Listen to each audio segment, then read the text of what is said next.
Well, good morning, everyone. I'm actually so excited that we're all here. My name is Rebecca Casper. I serve as the Vice Chair of the ECA Board of Directors, but I'm also here because of the new nuclear initiative that we started a few years back, and it's bearing some great fruit, partly because this is the right time for us to be having these conversations, and it feels very good to be in the right place at the right time. So I have heard over the past 24 hours plus a lot of different stories about how people have gotten here. There are stories of lost luggage, maybe even like fatally lost luggage. There are stories of people missing flights. There are some stories of, trying to get here and squeeze this in between family obligations, weddings, and there are work obligations, and just everything that you can imagine when you have a group this size. And it can create, I think, a little bit of distraction for us. And I would just encourage everybody just for a moment to just take a deep breath and realize that we are here.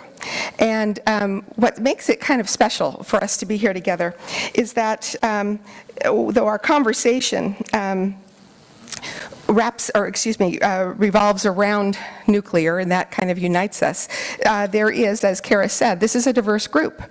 We're professionally diverse. But we do have something in common, which is this nuclear conversation that we're having, but and even more specifically, new nuclear.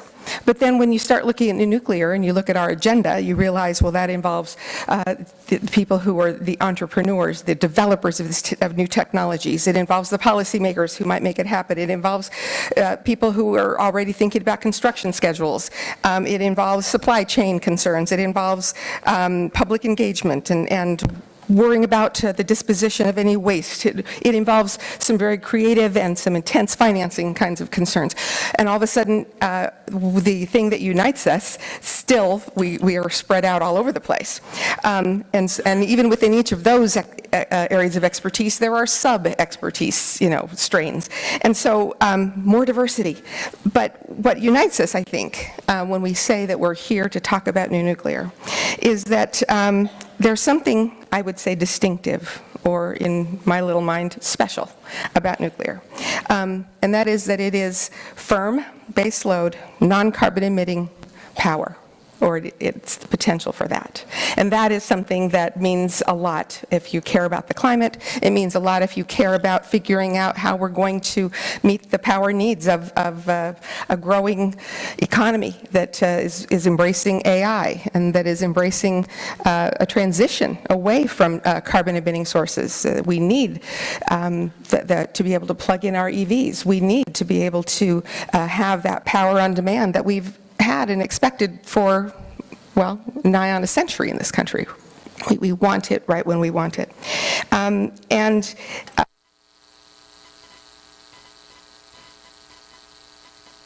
For the electricity it can generate. We want power for heat. We want power for industry. We want power for desalination or even filtration of water. And I'm thinking of the PFAS headache that we're all facing, policymakers are facing. And so I would say that not only do we maybe believe in nuclear power, but we believe in the power of nuclear to be able to be a part of the future and be a meaningful part of the future.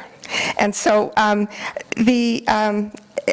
one more point before I introduce our guest, and that is that the power, that nuclear as a powerful uniting concept isn't just being awakened with this ECA crowd. It's being awakened all over the world. We have just late last year, COP28, for the first time included nuclear in that special category, in that arsenal of tools that are going to get us where we need to go. That kind of consensus had not been achieved until just last year. And to build on that momentum, then the Director General of IAEA, he then held the very first nuclear energy summit in Brussels in March.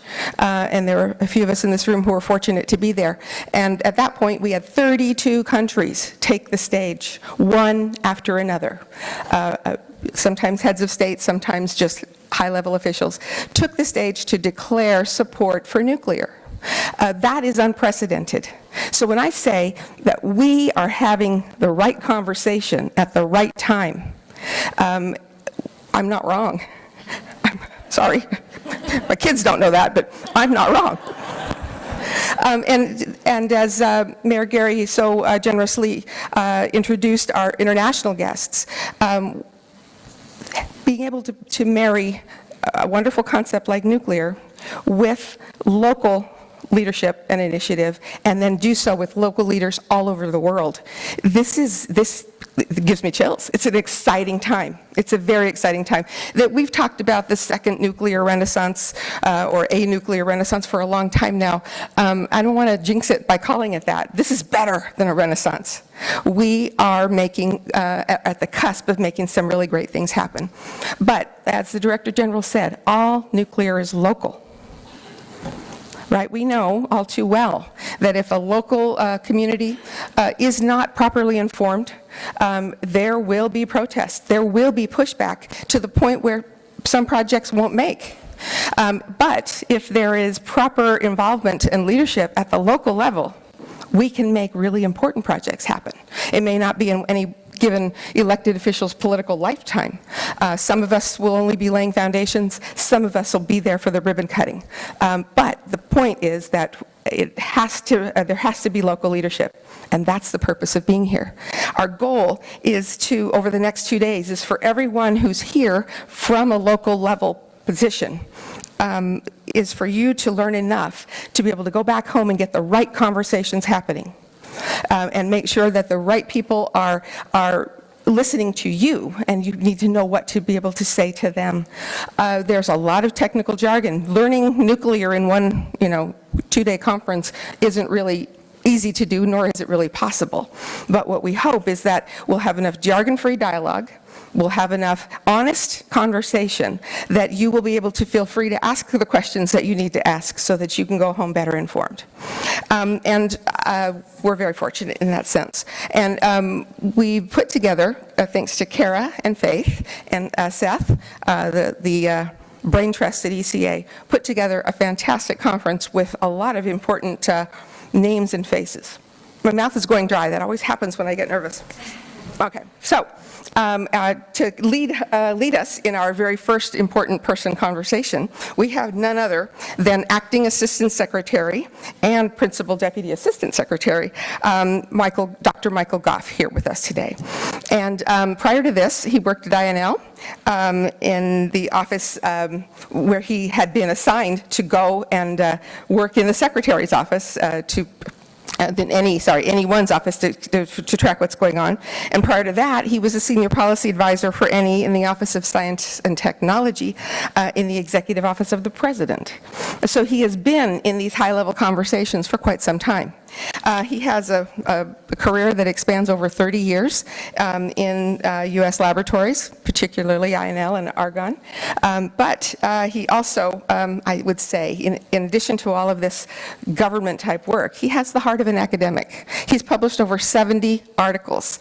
You don't pump at that many articles out in 30 years without having that desire to teach and to explain.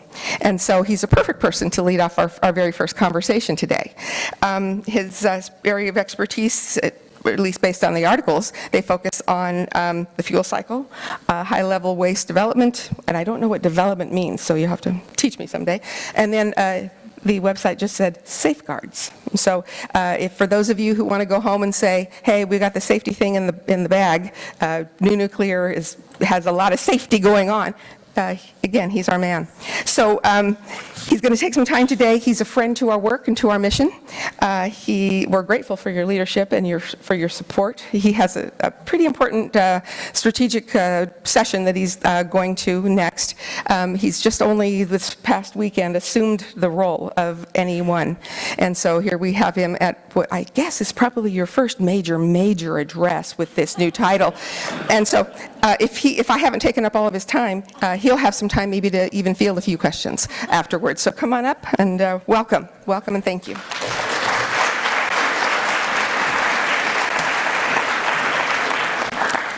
Thank you, Mayor Casper, for that kind introduction. Okay, now I've got to be real careful here.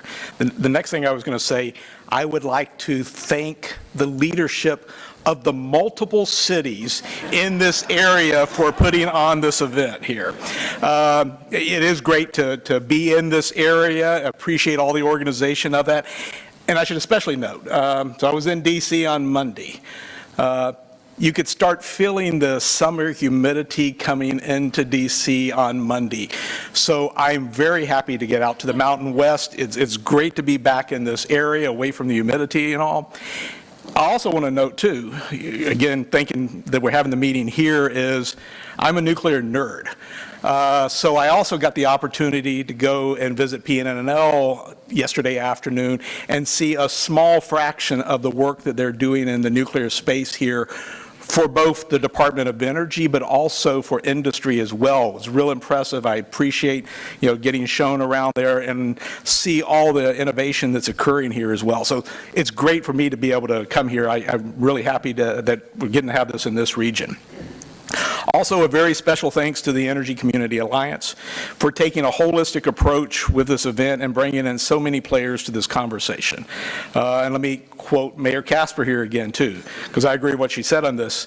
We're having the right conversation at the right time now. This is the time we need to be having this conversation about moving nuclear forward. It really brings me great joy to see, and I think this has been noted by a lot of the speakers already, such a diverse audience here. I appreciate you coming from far and near to engage and learn more about nuclear energy and its many possibilities. So once again, I'm Mike Goff. I'm the Acting Assistant Secretary, and yes, this is my first public engagement in this role. I've been in this position now for 3 days here. So this morning, I'll use the time that I have with you to provide you kind of an update on what's going on in the Office of Nuclear Energy. I will stress, it really has been an incredibly busy and exciting time at the Department of Energy, and especially in the Office of Nuclear Energy as well. Okay, so as probably everyone here in this audience already knows, nuclear does provide nearly 20% of our electricity and nearly half of our clean energy already. Which that already sort of tells us, we absolutely have to have nuclear energy to achieve our ambitious climate goals, tackle the climate crisis, and reach net zero economy by 2050. And also, as I think the congressman noted here too, it's also critical, though, for our energy security, which Russia's unprovoked and unjustified invasion of Ukraine really does show us energy security is indeed national security. So it's critical for our national security and all as well. The Department of Energy provided a liftoff report that did demonstrate that we think domestically, so in the U.S., we need to scale from the approximately 100 gigawatts of nuclear power that we have right now to 300 gigawatts or more by 2050. So we feel we need to be tripling our nation's nuclear capacity between now and 2050. That's a huge undertaking. So that's why, again, right time for this conversation, because we really need to be moving forward on deployment. And I want to stress, that really is what the policy of the administration is. And that was shown at COP28, where we, along with 20 other countries, did sign on to a tripling of nuclear pledge. That, again, we've got to have tripling of nuclear to move forward to meet these various goals.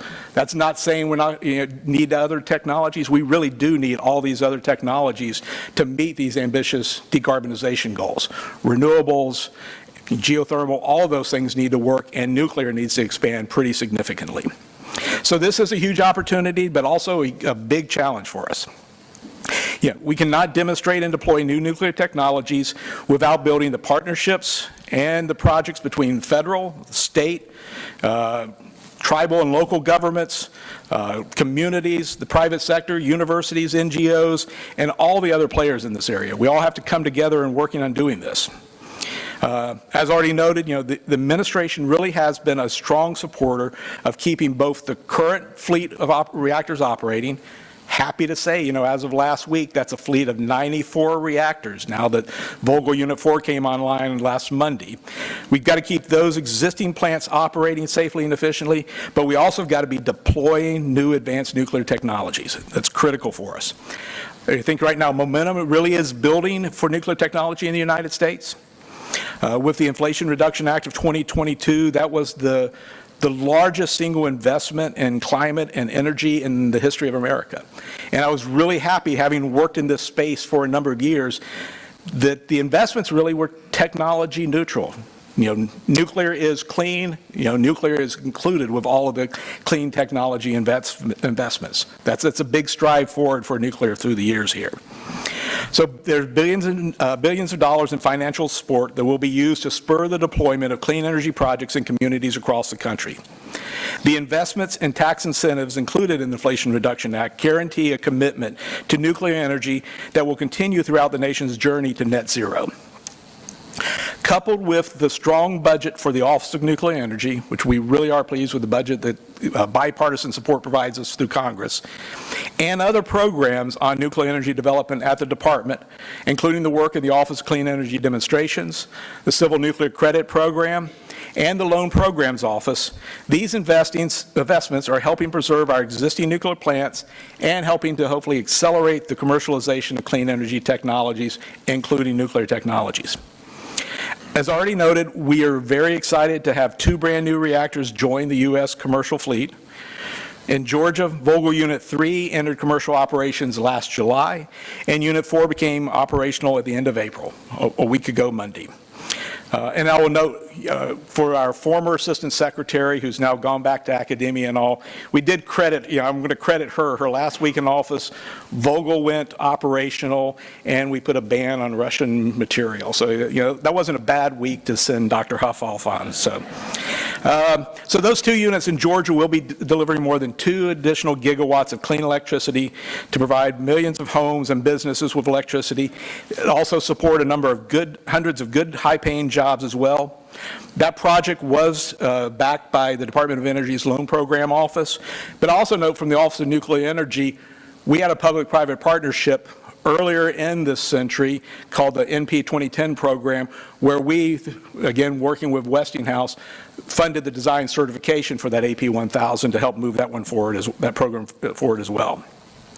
So this is an example of how DOE is supporting energy infrastructure projects in communities across the nation to promote economic growth and strengthen our energy and national security. With all 4 units now in operation, Plant Vogtle is the largest generator of clean energy in the nation.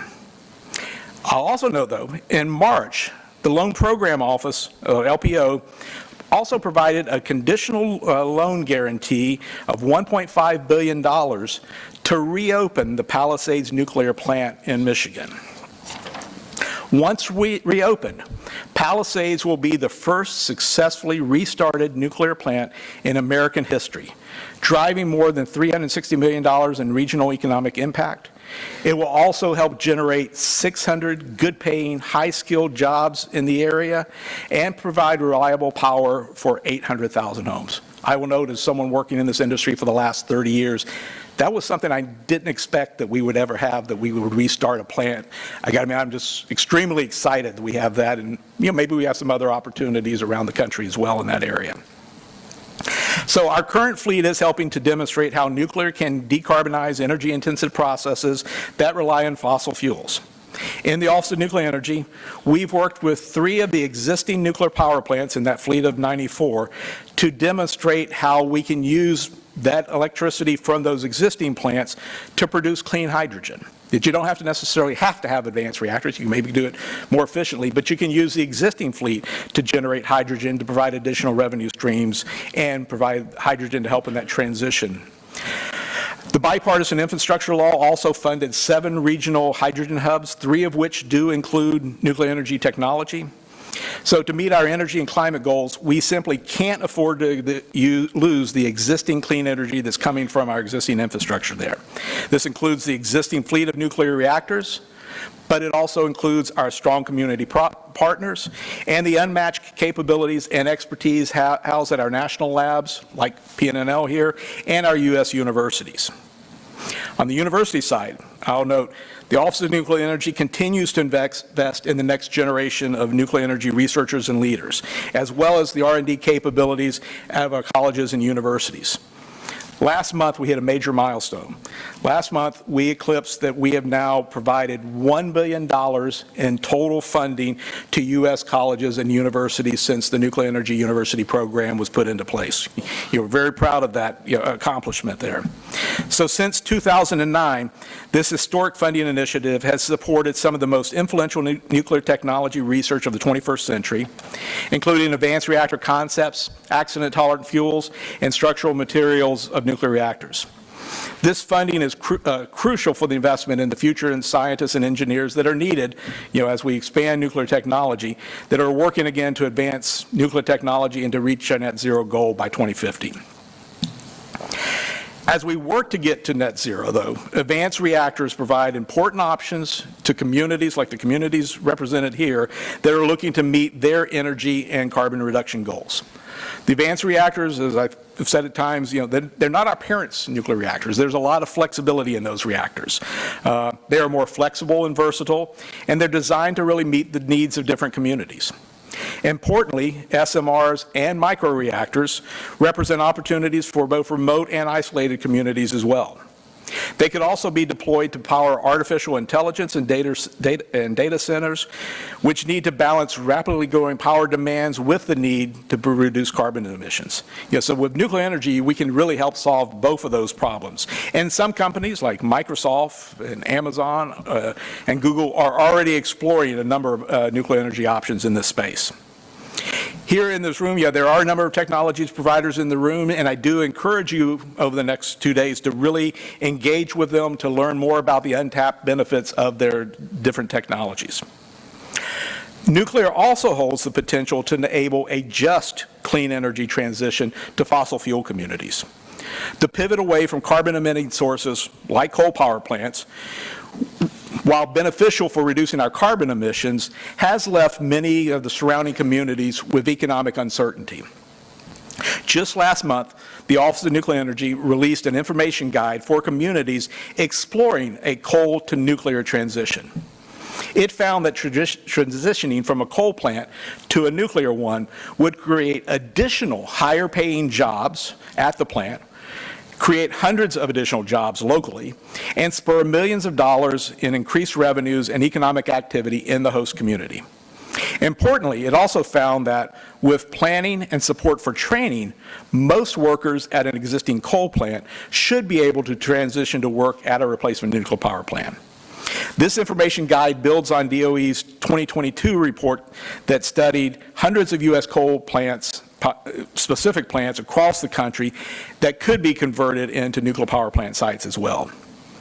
Communities and developers could leverage existing infrastructure and that highly skilled workforce and bring new economic activities, improved economic conditions in their community. One of DOE's Advanced Reactor Demonstration Program awardees, TerraPower, plans to do just that by building its Natrium demonstration reactor at a retiring coal plant in Kemmer, Wyoming. Our experts from the Gateway for Accelerated Innovation in Nuclear, which I think there's representatives here today, have been providing technical expertise and supporting several feasibility studies in partnerships with coal communities.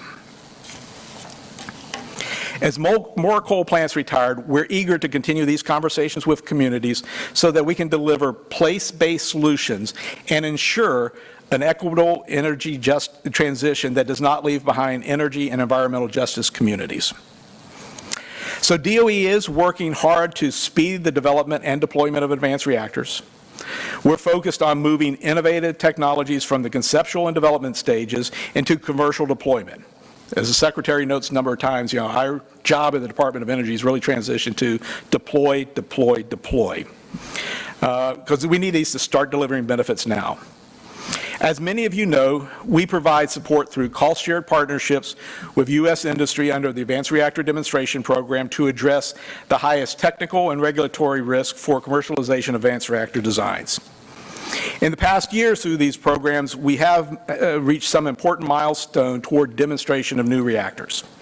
I'll note just last October, our National Reactor Innovation Center awarded $4 million to 3 developers, Radiant, Ultrasafe Nuclear Corporation, and Westinghouse, to test experiments for their microreactor system so they could potentially be used at the Dome test bed in Idaho in the near future, so that where they can come to a DOE site, test their reactor before going to commercialization. Also, under our risk reduction rewards this past year, under the Advanced Reactor Demonstration Program, we were very pleased that Kairos Power did receive approval from the Nuclear Regulatory Commission for construction of their Hermes demonstration reactor in Oak Ridge, Tennessee. And that reactor could be operational in the 2026 timeframe. Yeah, DOE continues to support these first-of-a-kind advanced nuclear power projects precisely because they are hard. They carry risk to cost and timeline. I think soon after I talk, Mike Squires will be talking from UAMPS, where he will speak and talk about some of the lessons learned from one of the challenge projects that we had from the Carbon-Free Power Project. And I'll note, the nuclear industry is really good lessons learned industry, so we do take these things to heart where we've had issues, learn, and make sure you apply them to the next systems. But again, these first-of-a-kind projects are absolutely necessary to demonstrate the technologies and support developments that will drive down the costs for future projects. The Department of Energy wants to be a bridge to help to speed the development so that industry can begin to deploy advanced reactors, so that we strengthen the supply chains, increase experience with licensing and building, and generally increase the competitiveness of the market, ultimately driving down the cost of the nth-of-a-kind reactors. To support advanced reactor development, we're also working diligent to establish a secure domestic supply of high-assay, low-enriched uranium, or HALO, which we talked about our Advanced Reactor Demonstration Program. There's 9 reactors funded there. All except one of them require high-assay, low-enriched uranium. And currently, there are only limited quantities of domestic commercial high-assay, low-enriched uranium available, mainly just from the Department of Energy, and much more is needed to meet the projected demands. Last month, the President actually announced that our HALU demonstration project in Piketon, Ohio, has now produced more than 100 kilograms of HALU for the next generation of reactors, which was our first new enrichment capacity we put online, and the first ever for production of high-assay, low-enriched uranium. The Department of Energy is also working with the private sector to establish a commercial supply of HALU in the United States. In late 2023, we announced 2 requests for proposals to acquire both enrichment and deconversion services to help establish that commercial supply chain for HALU. We're currently in the process of reviewing those proposals and hope to make awards in the coming month on that. Congress recently passed a bipartisan, as was noted, recently passed a bipartisan bill to ban the import of uranium products from Russia. That again occurred for Katie's last week in office there. So that ban unlocks $2.72 billion that Congress recently appropriated to the Office of Nuclear Energy to further build out both low-enriched uranium and high-assay low-enriched uranium supply chain. The funding was conditioned on the ban, so now Congress has the ban, now we can move forward on it. So the $2.72 billion will help us ensure there is an adequate supply of low-enriched uranium fuel to meet the current needs of U.S. operating reactors and our allies to eliminate the nation's dependence on Russian fuel services.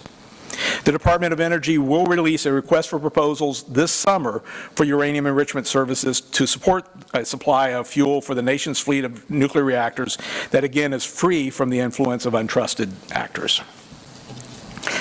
The department is also working to address the back end of the fuel cycle by establishing an integrated waste management system that will include one or more federal consolidated interim storage facility and a pathway to disposal.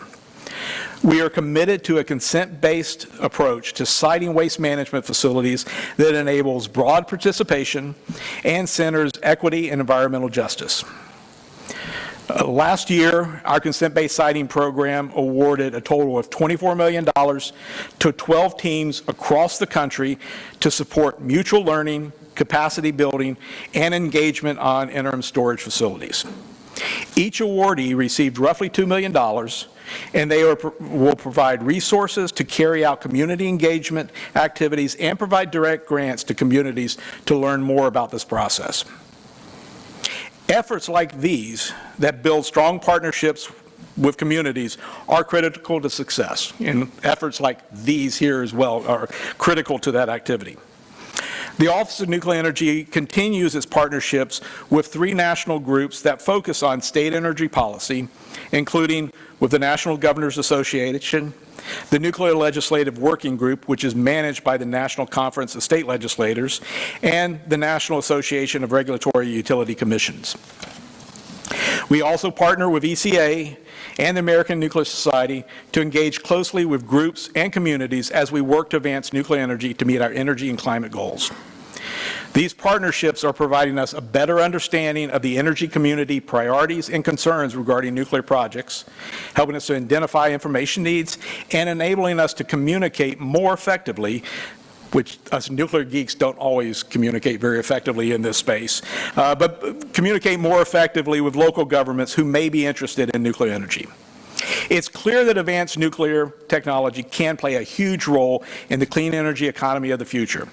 But to deliver on the promise of advanced nuclear technology, we need to work closely with communities and build that strong partnership.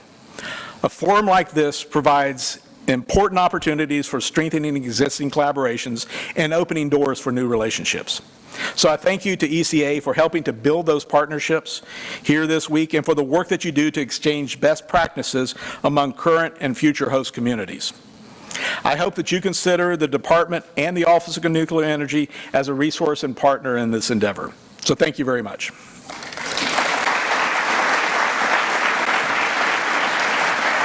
I don't know if I went too long for questions, but I defer to y'all if you want questions. Probably good. We have a couple of minutes for questions, so if you have any questions from the national rally or the whole conference, come up to the mic. Great. So the question, hello, I'm Seth Kirschenberg. I'm the Executive Director of Energy Communities Alliance. Is this on? No. Yep. Wow. So the question that we get asked the most from every community is, okay, we keep hearing there's a lot of advanced reactors. When do we think the first one will actually reach commercial use? And then more importantly, when do we think that we can get to a process where there's multiple being developed and actually deployed at commercial use? You know, what does that time frame look like? Okay, first on I want, the definition of advanced reactors is fairly broad. Yeah. But even the legal definitions include Generation 3 plus reactors forward. So I'll point out to some people if they really want to build right now, the AP1000 is ready to go. We have advanced reactors that you're not going to be first of a kind. Now, everyone might not need a gigawatt size power, so you might, again, want more small modular reactors and other advanced reactors. Our programs really are set up to try to deploy that first of a kind before the end of this decade. And that's a lot of work. I mean, it takes a while to do these in the nuclear space, but we are pushing to get deployments of that first of a kind this decade. Because we do in the 30s and 40s needs to be more like, 10 gigawatts or so a year. You got to make a large amount of deployment. And so I think on like the Gen 3 plus SMR light water ones that don't necessarily require HALEU, they should be ready to do that. The BWRX 300 is making significant progress on this deployment in Canada, and as we have some of our Canadian folks here as well. And they're doing that again as a consortium, looking at then deployment in the U.S. as well afterwards. We also have a program that's coming out this year that will help move forward those deployments. We have $800 million in the Office of Clean Energy Demonstrations and $100 million in the Office of Nuclear Energy to help accelerate the deployments of those Gen 3 plus SMRs as well. So we're hopeful that, again, we can get those deployed and operational this decade. But I guess the key thing is we need to look at how we do that business model on the deployment. It can't be we all wait for that first one to get built and producing power. That next order needs to be coming in there as well. That's still going to benefit from the learning of that reactor, but we got to get that order book for those technologies to occur simultaneously before that first one starts producing power again, hopefully this decade. Great, thank you. Brian,